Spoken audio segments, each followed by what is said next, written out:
in this webinar for UK PACT, Parents and Carers Together. Before we get into the conversation with Joeli Brearley and her new company, Growth Spurt, and everything that she has done over the last many years, just wanted to flag the work that we do with UK PACT in the higher education sector and all the parents and carers networks out there. If you want to learn more, please do get in touch. You can find us through our website, www.ukpact.org. If you want to give us some feedback, the QR code gives you a link to a form. And also, please, if you like this webinar and what we do, please get in touch, but also please seek out the ones coming up in 2026 and look for our previous webinars that are available on YouTube. Again, you can find that link through our website.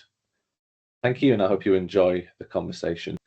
And welcome everyone to our latest UK PACT webinar. And it's an absolute thrill to have Joeli Brearley here today. I'm a bit of a fanboy, I must say. I've been following Joeli for years, since I was doing my PhD back in 2018-19.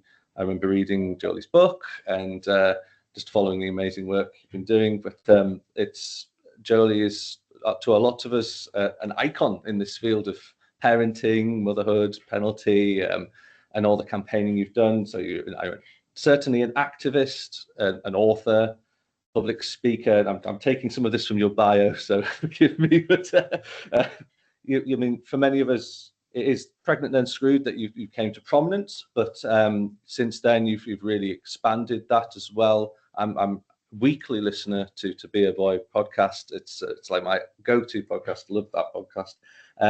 And you've had an impact in our society, no doubt. Flexible working, the childcare piece, that was huge. And I think we've all felt that, even though as someone who's involved in nursery, in a committee, it's still not what we'd like it to be, but it's getting there. It's better than it was, which is a huge thing. And I mean, in recent times, this is an organisation of people in higher education. We're kind of in our different localities organising and hoping to make a difference where we are. But we've seen how you've made a difference in campaigning, and certainly your involvement with the March for Mummies was a huge national success, and something that, it's an incredible achievement. Thousands of parents and carers, everyone to coming together for that cause.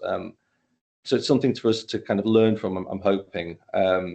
But really, today we're going to be talking about some of the themes of your work, and trying to make that connection with what we do at UK PACT, which is about parents and carers together.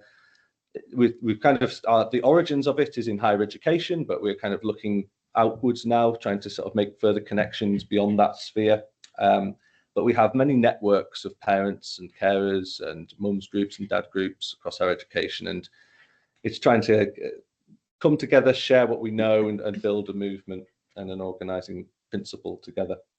And so today as well, we know we're going to talk about Growth Spurt, your new company, and I want to learn a bit more about that as well. But to start off with, we're going to do this as a kind of a conversation, have some question and answer with Joeli, and I hope that'll be something that we can enjoy kind of engaging with. And then once I've got through, we've had some of these questions, we're going to then open the floor, and at that point we'll stop the recording, so that if you want to put your camera on and you feel comfortable with that, then you can ask a few questions to Joeli as well. We'll use the hand up gesture if possible, please, just so we can manage that, because it has numbers and just helps us to know who put their hand up first and that kind of thing, because it can sometimes be a flurry.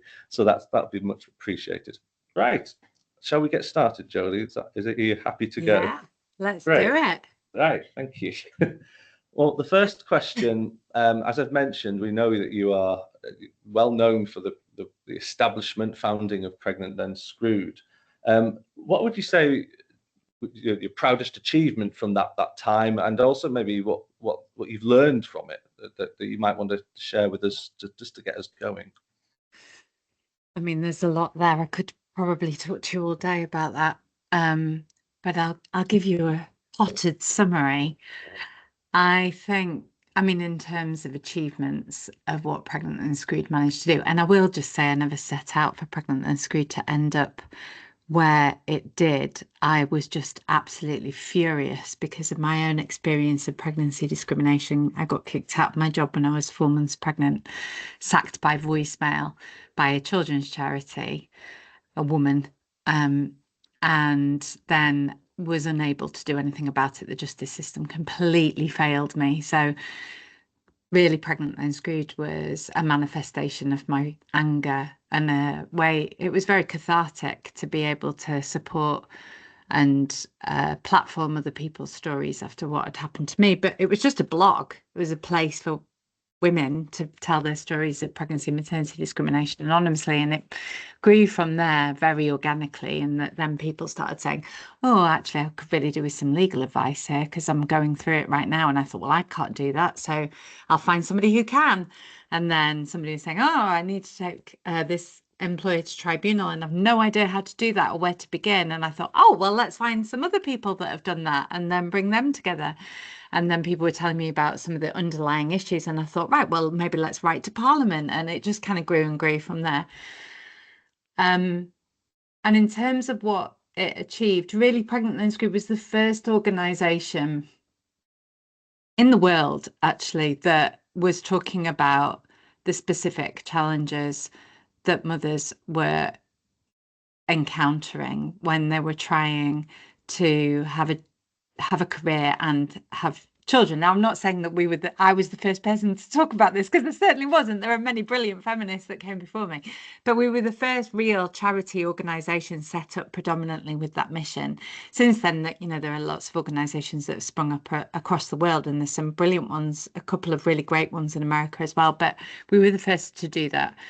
And since we started 11 years ago now, the narrative has shifted. It has shifted in the way that we talk about motherhood and work, and the underlying issues that prevent women from having children and a career are higher profile than they were previously. So, for example, with childcare, I used to talk to MPs and ministers about childcare, and they'd look at me like I had 2 chocolate fingers stuck up my nose. Like, why? That's not interesting. Why would we care about that?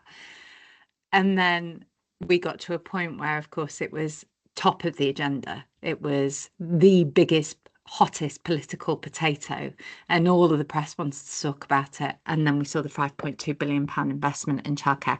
Again, that wasn't just Pregnant and Screwed. There were many other organisations involved, but we were certainly instrumental in that change.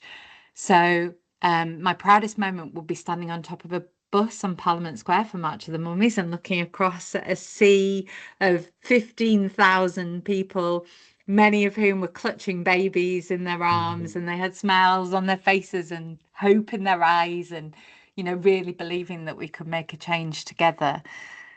And then there were obviously some very dark moments as well, and some very bleak times with abuse, online abuse, death threats, the pandemic. We were in, there were only 2 of us working at Pregnant and Screwed when COVID hit. And of course, mothers were disproportionately impacted by COVID for many reasons, particularly pregnant women.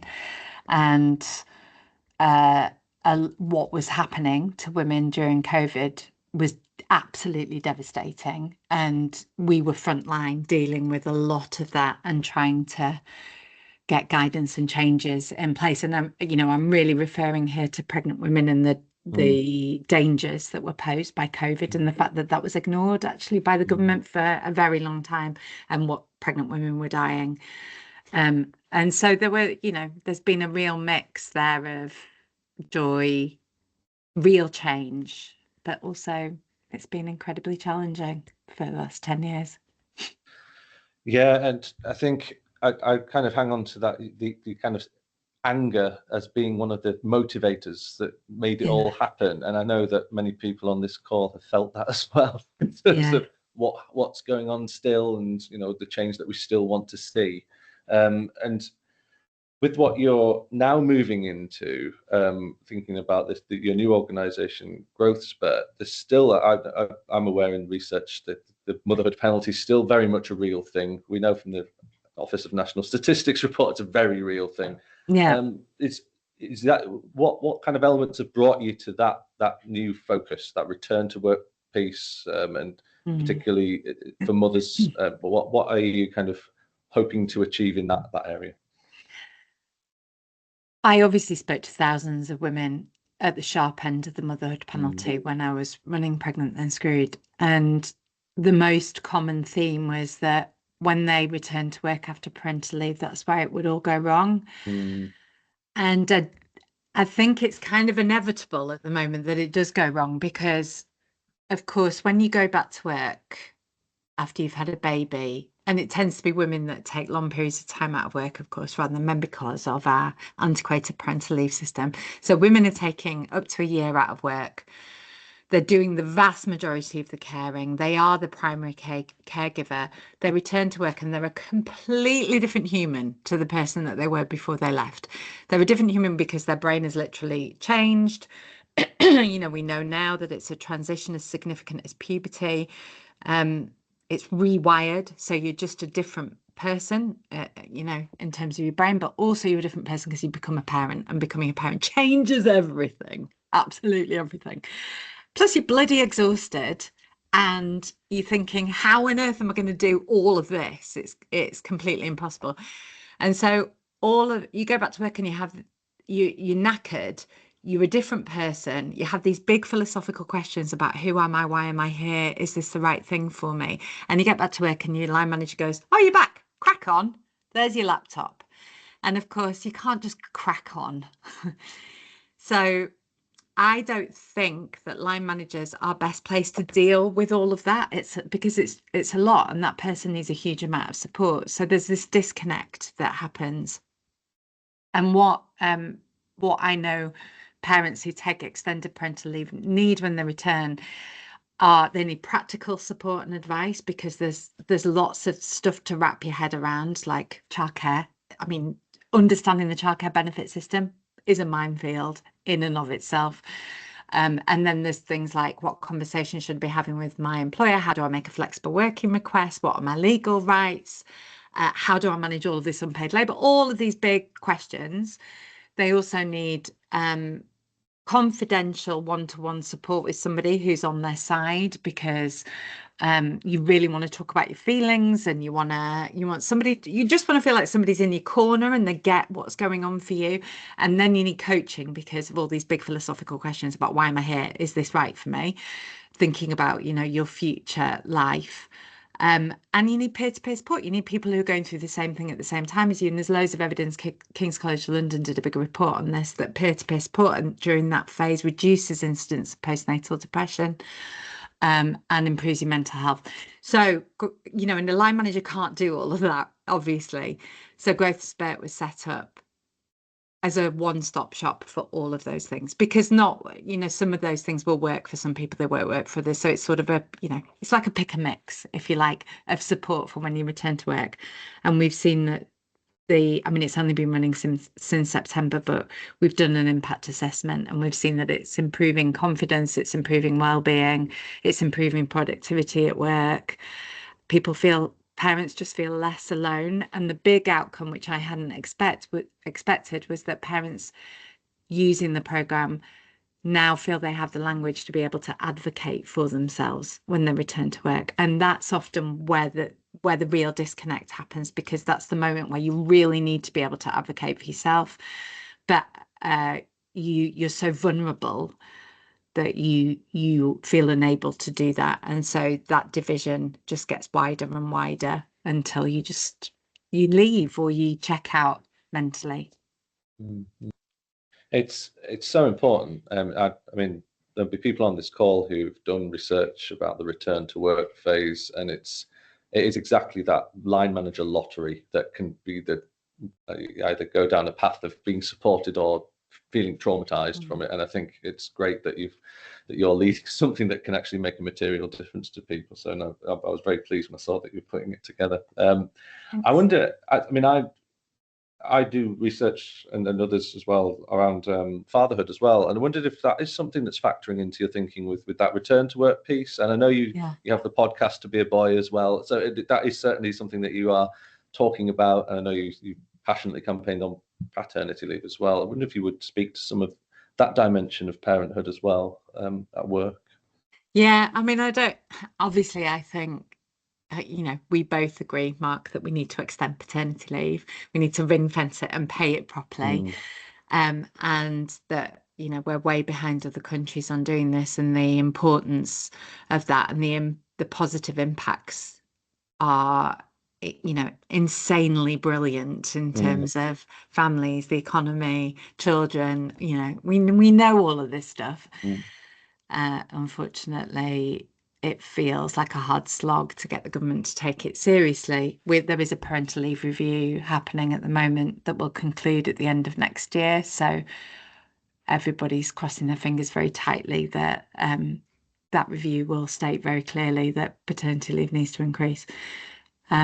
Growth Spurt does include dads and non-birthing parents, and there are resources for improving mental health, because I think that's really been ignored, the mental health of dads, as well as resources for how to make a flexible working request and the same sort of resources about how to have conversations with your employer when you return, and dads can access the mentor program and all of the other programs. Out of 100, and we've got 137 members at the moment, and on there are 6 dads.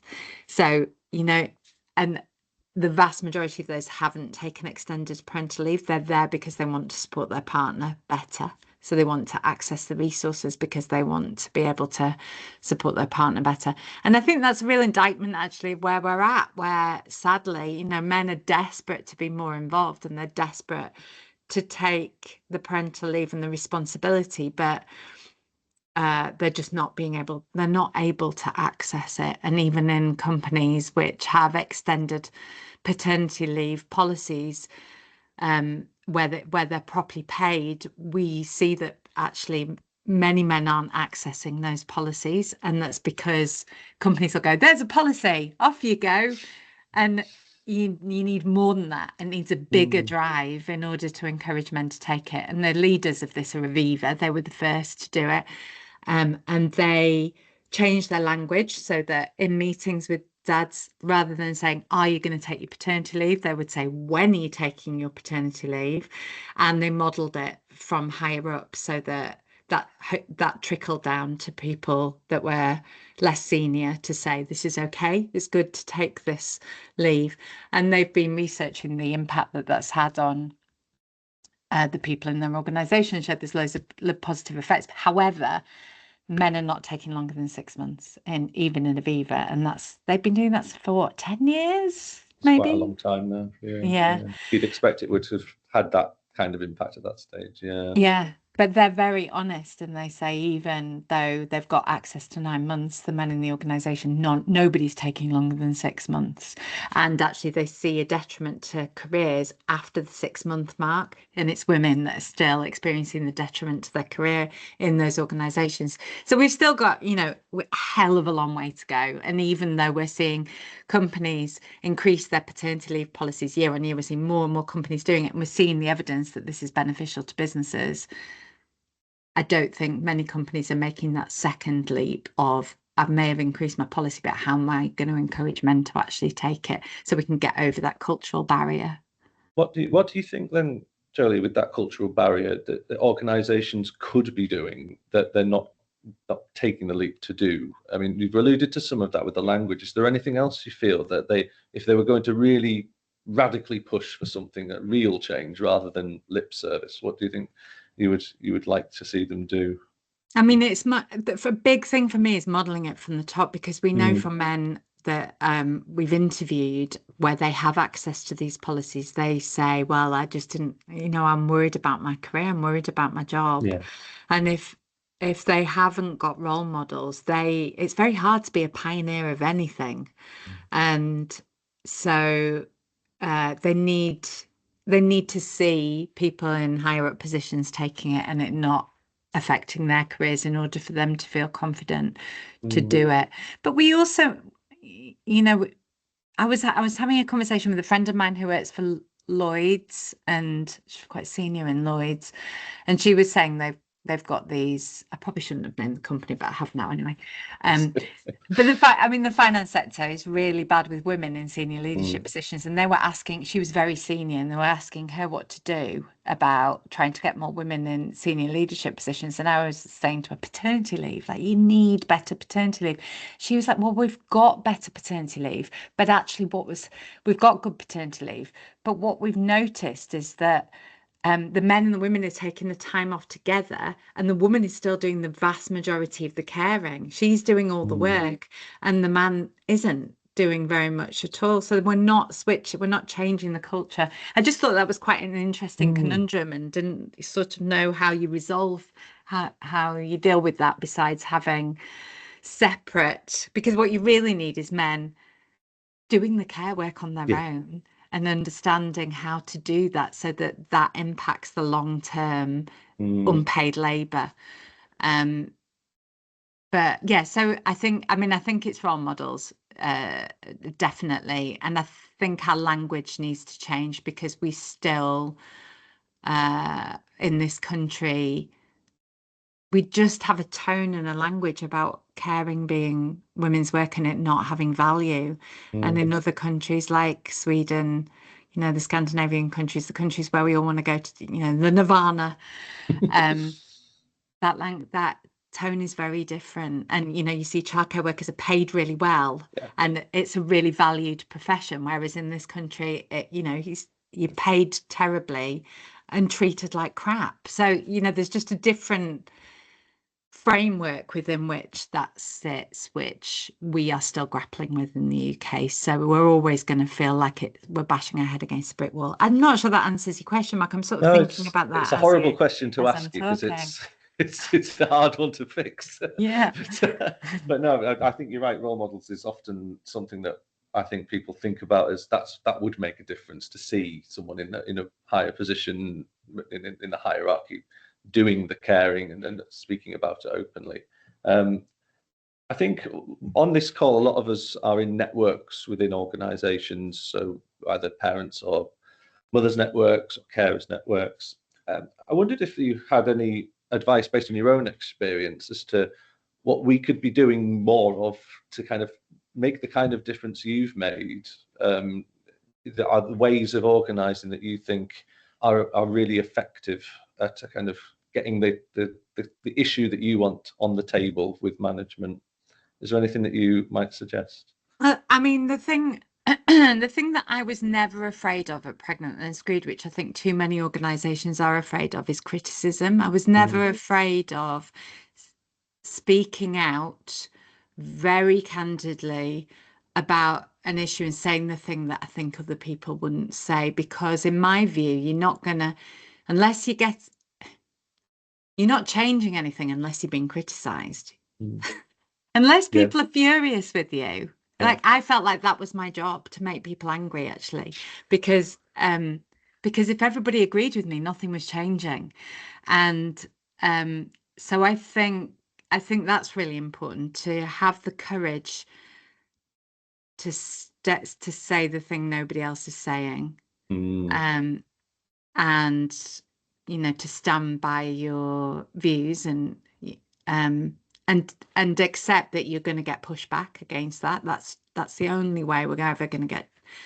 We're going to change anything. The beauty of carers networks in organisations or across organisations is that you have within them people who are less senior than you, who are experiencing often the sharpest end of the motherhood penalty or other types of penalties.